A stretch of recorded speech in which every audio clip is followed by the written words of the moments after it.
On va maintenant prendre la direction des États-Unis. Dîner privé ce soir entre Emmanuel Macron, Brigitte Macron et le couple présidentiel américain.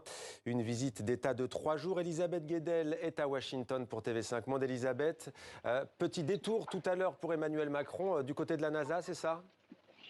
Et oui, dans le début de cette visite d'État qui vise à tourner la page définitivement de la crise de confiance de l'année dernière. Vous vous souvenez, avec la rupture du contrat franco-australien sur la vente de sous-marins, les deux présidents veulent montrer que cette relation franco-américaine est solide, et notamment en matière de collaboration dans le domaine spatial. Effectivement, rendez-vous au siège de la NASA en début de journée avec la vice-présidente Kamala Harris.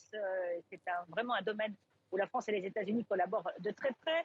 Il y aura aussi un rendez-vous sur la transition énergétique, le nucléaire, autre moment fort, et puis des marques d'amitié très fortes.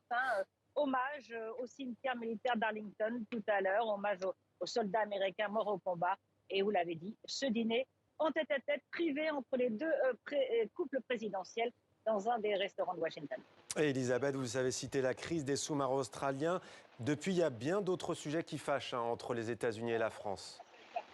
Ce n'est pas une amitié qui est tout à fait agréable tout le temps entre les deux présidents, puisqu'effectivement, il y a des sujets de tension. Ils en discuteront demain lors de leur discussion bilatérale à la Maison-Blanche. D'un côté, Joe Biden reproche à la France et plus largement aux Européens de ne pas en faire plus pour soutenir l'Ukraine dans le conflit avec la Russie, de ne pas être assez ferme vis-à-vis de la Chine. Et puis du côté français et européen, on reproche aux Américains de continuer à appliquer des mesures protectionnistes, à subventionner leurs entreprises au détriment des entreprises françaises et européennes. Donc Emmanuel Macron espère bien décrocher quelques concessions de la part de Joe Biden, ce qu'il n'avait pas réussi à faire lorsqu'il était venu à la Maison-Blanche il y a 4 ans sous la présidence Trump.